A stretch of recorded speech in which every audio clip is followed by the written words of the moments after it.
Assalamualaikum warahmatullahi wabarakatuh. Teman-teman, hari ini kita akan membahas mengenai regulasi vintage dan juga keamanan data dalam finansial teknologi. Jadi ini merupakan materi untuk pertemuan keempat dan juga pertemuan kelima.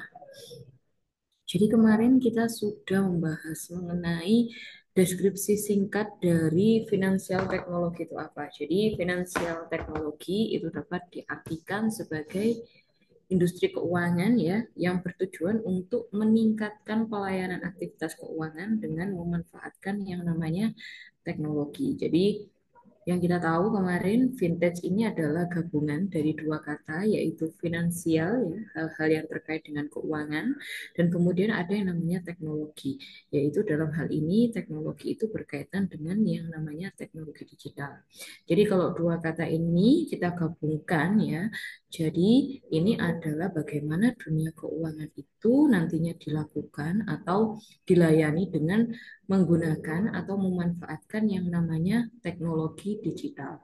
Nah, tujuan dari vintage ini untuk apa? Yang pertama, untuk meningkatkan pelayanan aktivitas keuangan dengan memanfaatkan yang namanya perkembangan teknologi. Jadi nanti banyak sekali ya dari apa namanya teknologi digital ini berkaitan nanti dengan nilai uang dari bisnisnya, dari berapa kuat, berapa besar teknologi digital ini akan menghasilkan uang. Dan yang tidak kalah pentingnya, yang kemarin yang sudah saya sampaikan adalah data dan juga data dari informasi yang didapatkan ya, baik itu dari transaksi nasabah, transaksi customer, dan juga pengguna yang lainnya. Nah, nantinya data yang menghasilkan informasi ini akan dianalisis lagi sehingga bisa menciptakan atau menghadirkan peluang ataupun menjadi bisnis yang baru seperti itu ya.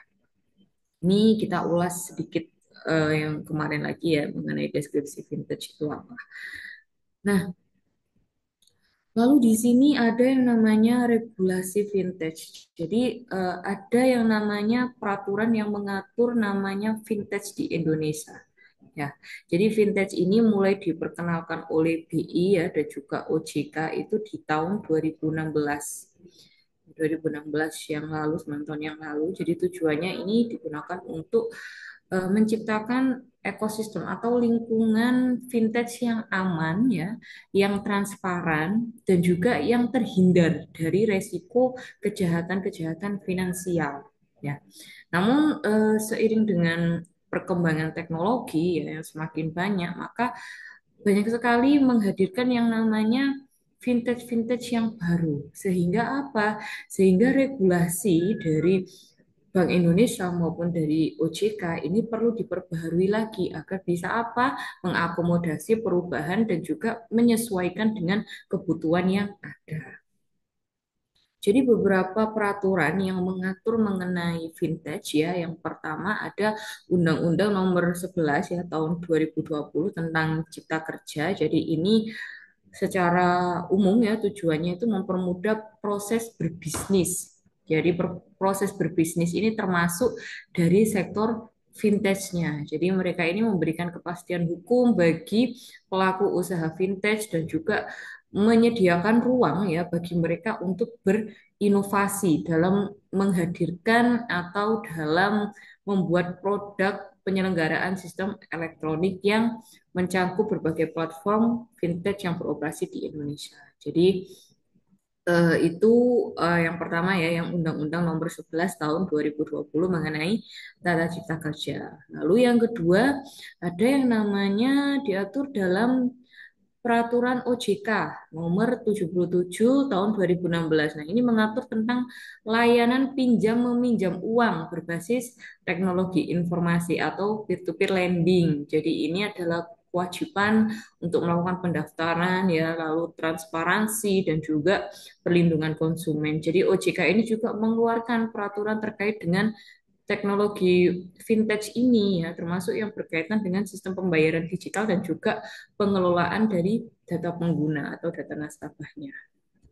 Lalu yang ketiga, ada yang namanya diatur dalam peraturan Bank Indonesia ya tahun 2017, ini nomor 19 tahun 2017. Jadi ini tentang penyelenggaraan teknologi finansial.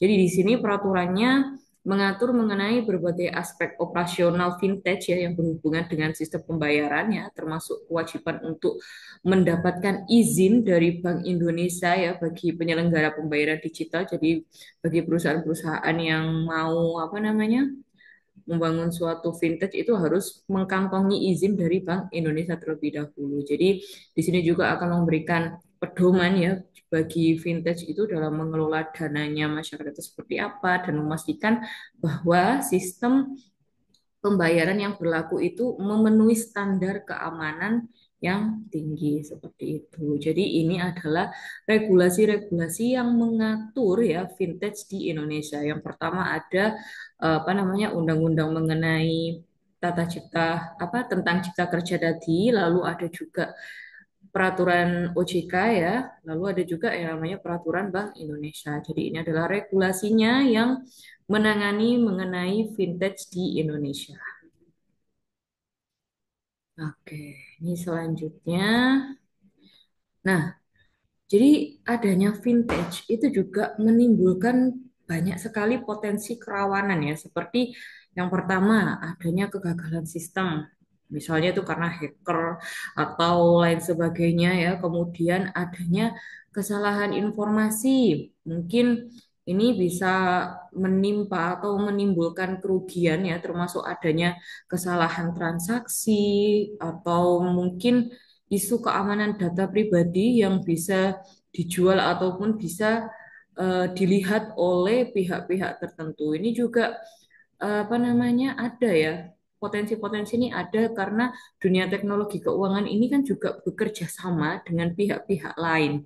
Nah, bisa saja pihak yang lainnya ini ya atau pihak yang ketiga ini yang nantinya mungkin akan menimbulkan permasalahan-permasalahan itu. Nah, karena itu apa namanya dilakukanlah bagaimana penanganan pengaduan konsumen ya atau layanan konsumen ini mengenai pelayanan fintech ini atau mengenai perusahaan keuangan ini. Jadi nanti secara umum ya asosiasi juga akan melayani hal tersebut langsung pada masing-masing bidangnya. Kemudian ada juga yang namanya ini ya klausula eksoneransi. Jadi ini merupakan apa ya kayak bahasa hukum sih sebetulnya. Ini adalah kayak klausul gitu ya yang dicantumkan dalam perjanjian dengan satu pihak ya yang menghindarkan diri untuk memenuhi kewajiban membayar ganti rugi atau seluruhnya ya yang terjadi karena ingkar janji atau perbuatan melanggar hukum. Jadi artinya ini karena perjanjiannya ya perbuatan melanggar hukum ya dia bisa terhindar tapi sebetulnya ya perjanjian ini tuh isinya juga melanggar hukum itu tersendiri gitu ya. Lalu ini ada juga yang namanya rentan terhadap aktivitas pencucian uang dan pendanaan terorisme. Jadi apa namanya aktivitas pencucian uang ya dan juga pendanaan terorisme karena teknologi keuangan atau fintech ini ya. Kemudian karena apa sih? Karena dia ini kan unpersonal ya, jadi tidak personal. Siapa yang punya duit ya itu yang bebas. Nah, inilah kemudian yang harus dianalisis untuk proses transaksinya ya. Dan ini juga memerlukan yang namanya prinsip know your customer ya. Jadi kenali customernya. Ini digunakan untuk apa? Untuk menghindari ya, untuk meminimalisir aktivitas pencucian uang dan eh, terorisme ya, supaya transaksi-transaksi yang dilakukan dalam apa namanya fintech ini menjadi wajar ya. Dari sini kita tahu artinya fintech itu banyak manfaat ya, tetapi juga banyak juga potensi yang timbul atau yang nantinya akan menimbulkan masalah ya. Seperti saat ini banyak apa yang lagi tren ya, ada kayak ketidaktahuan konsumen ya, kemudian misalnya konsumen itu mengambil yang namanya pinjaman online ya, yang kemudian ada bunganya itu yang tinggi sekali ya. karena mereka nggak tahu nih, kemudian mereka merasa terzalimi. Ya Allah, kok tinggi sekali ya bunganya ini. Nah, itu kan juga termasuk apa namanya, masalah-masalah yang mungkin timbul karena konsumen itu juga tidak apa ya, tidak memiliki pengetahuan ya, pengetahuan yang baik mengenai produk-produk vintage yang ditawarkan itu seperti apa. Nah, meskipun hal-hal ini ya, potensi-potensi yang rawan karena adanya vintage ini ya, asosiasi itu juga sudah mengatur sih tentang hal ini untuk menghindari yang namanya kerawanan-kerawanan ini. Jadi udah diatur dalam regulasi yang awal tadi yang sudah saya jelaskan.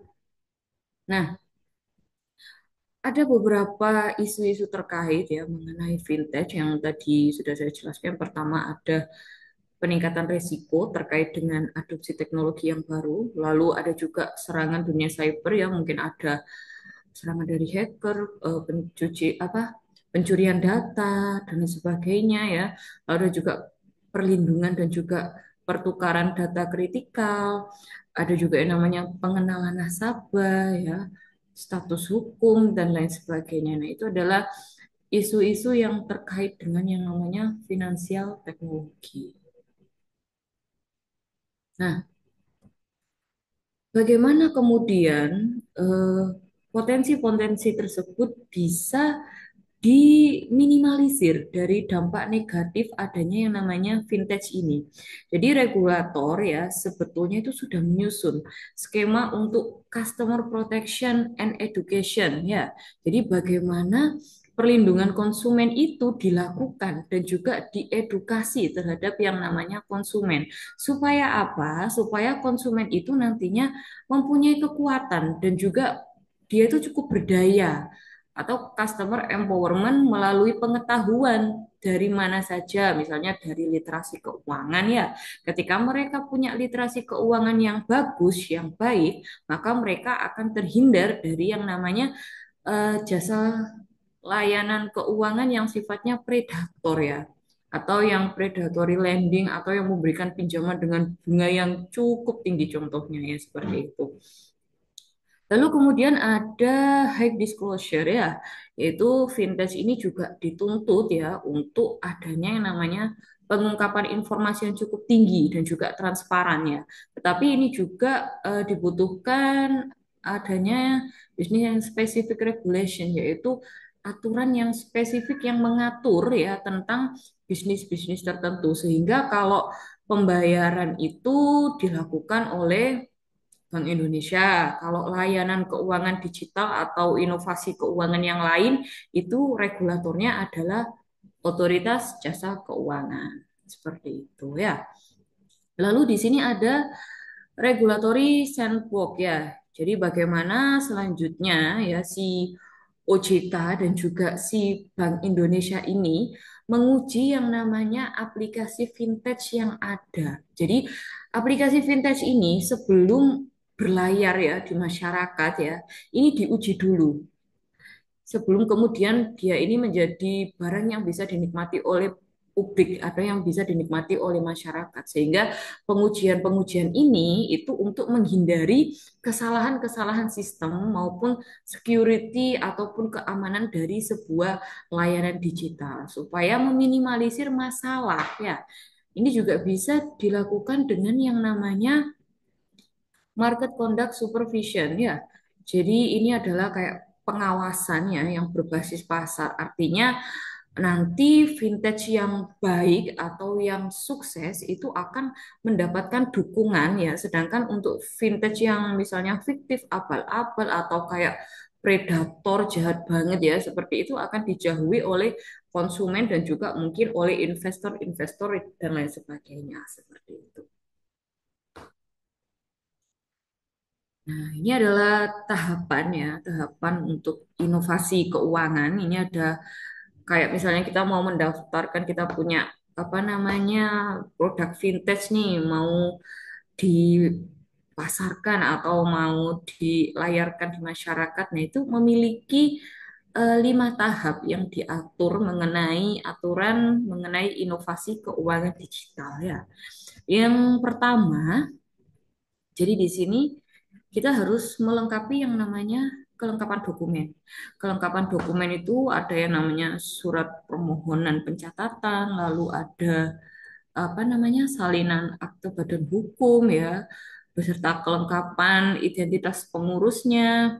Terus ada penjelasan singkat mengenai produk vintage-nya ini bergerak di mana. Terus ada juga data dan juga informasi yang terkait dengan kegiatan ini apa saja. Terus rencana bisnisnya bagaimana, tanda terdaftar pada asosiasi itu bagaimana. Nah, ini adalah kelengkapan-kelengkapan dokumen yang harus dipenuhi ketika kita ingin mendaftarkan suatu aplikasi atau inovasi keuangan digital ya.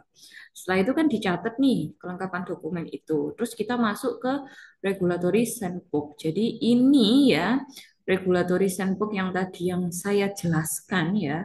Ini statusnya diuji coba ya dalam sebuah book itu jadi diuji coba oleh Bank Indonesia mungkin atau dari OJK ya di sini diuji coba model bisnisnya gimana proses bisnisnya lalu tata kelola TI dan komunikasinya terus manajemen resikonya bagaimana dan juga KPU PPT ya. Nah, nantinya dari sini ya itu kayak ada waktunya. Jadi ada waktunya untuk maksimum 1 tahun dengan maksimum perbaikan 6 bulan. Jadi kalau misalnya ini diberikan kesempatan nih 1 kali untuk perbaikan ya, atau kemudian di sini diuji coba lagi apakah si apa namanya inovasi keuangan ini direkomendasikan atau enggak. Kalau direkomendasikan maka bisa dilakukan pemantauan selama 6 bulan ya. Kalau apa namanya kalau enggak ya disuruh perbaikan dulu nih dengan memaksimalkan atau apa yang fiturnya yang kurang atau apa gitu ya. Atau yang terakhir tidak direkomendasikan. Artinya ini kalau nggak direkomendasikan ya vintage-nya gagal ya yang untuk kemudian mendapatkan pendaftaran atau status pendaftaran seperti itu. Nah, ketika di regulatory sandbox ini sudah terlampaui ya dan dia statusnya direkomendasikan, maka si vintage ini bisa melenggang ya, bisa didaftarkan. Jadi ketika sudah didaftarkan lalu sudah digunakan oleh masyarakat, tentu saja ada yang namanya pemantauan dan juga pengawasan baik itu dari OJK dan juga dari Bank Indonesia seperti itu. Jadi dari regulator-regulator yang mengatur vintage di Indonesia. Nah, ini ya. Jadi kenapa sih vintage itu apa namanya menjadi perhatian dari OJK? Jadi yang pertama untuk stabilitas ya. Jadi vintage ini tidak menimbulkan goncangan ya di sektor jasa keuangan. Lalu ada juga yang namanya inklusif ya. Jadi vintage ini mampu untuk menjangkau masyarakat dan juga memberikan mereka literasi ya serta menciptakan yang namanya efisiensi itu yang penting ya. Lalu yang ketiga ada kontributif. Tentunya OJK ini mendorong vintage-vintage ini untuk berkontribusi terhadap apa? Terhadap pembiayaan ekonomi nasional dan juga mendukung APU PPT seperti itu. Ini ada apa namanya 8 area pengaturan ya mengenai apa vintage dari peraturan OJK nomor 13 tahun 2018 ya. Jadi ada cakupan atau definisi inovasi keuangan digital, skopnya apa, kewajibannya mencatatkan diri ya. Lalu ada regulatory sandbox yang tadi ya, ada prototipenya gimana, bisnis modelnya seperti apa. Lalu kalau udah yes atau udah direkomendasikan maka melanggang atau melenggang ke proses pendaftaran. Ketika udah didaftarkan sudah berlayar di masyarakat. Jadi ada yang namanya pengawasan ya. Lalu ada juga yang namanya kebijakan pelaporan, ada yang namanya perlindungan konsumen, kerahasiaan data, dan juga APU BPD atau anti pencucian uang dan juga pencegahan pendanaan terhadap yang namanya terorisme. Nah, ini adalah penutup ya. Jadi vintage itu sebagai salah satu bentuk digitalisasi ya di industri 4.0 dulunya. Jadi dia ini tidak terlepas dari yang namanya ekonomi digital ya. Dalam hal ini security, teknologi, edukasi, infrastruktur dan juga grand strategi government. Lalu vintage ini juga ada karena dia ini merupakan jasa keuangan, maka perlu yang namanya kejelasan, perlu yang namanya kepastian keamanan ya, perlindungan konsumen, keberlanjutan. Jadi hal-hal ini juga perlu dikawal yang namanya regulator. Baik itu dari sisi soft touch-nya atau antara inovasi dan juga pengembangan maupun dari sisi safe the harbor. Jadi dalam keberlanjutannya, stability-nya dan juga perlindungan konsumen. Jadi sebagai industri baru, vintage ini juga memiliki dampak ya pada area bisnis yang baru dan juga menggantikan mungkin nanti ya menggantikan bisnis-bisnis yang sudah ada sepertinya. Seperti itu. Juga kalau menggantikan bisnis yang sudah ada, tentunya ini juga akan berdampak ya pada alokasi sumber daya, termasuk yang namanya sumber daya manusia. Seperti itu. Jadi ada tambahan juga pemerintah ya melalui OJK atau dan juga Bank Indonesia juga mengatur agar vintage ini yang beroperasi di Indonesia selalu memperhatikan yang utama adalah hak-hak konsumen. Jadi perlindungan datanya, transparansi biayanya, dan juga aksesibilitas layanan. Seperti itu ya. Terus jadi yang kedua ya, setiap penyelenggara vintage di Indonesia itu diwajibkan untuk memenuhi standar keamanan data yang ketat ya, dan melaksanakan prosedurnya yang sesuai, yang tepat untuk mencegah apa? Untuk mencegah kegiatan pencucian uang dan juga terorisme itu tadi. Ya, jadi regulasi ini juga mencangkup kewajiban untuk melakukan misalnya verifikasi identitas ya, yang tadi yang saya sebutkan di slide sebelumnya. Seperti Nah, ini adalah beberapa materi yang bisa saya sampaikan ya mengenai regulasi vintage dan juga isu-isu mengenai keamanan data ya yang ketika kita berbicara mengenai dunia keuangan digital seperti itu. Nah, demikian dari saya. Semoga materi yang saya sampaikan pada siang hari ini bisa bermanfaat nantinya. Kurang lebihnya saya mohon maaf. Assalamualaikum warahmatullahi wabarakatuh.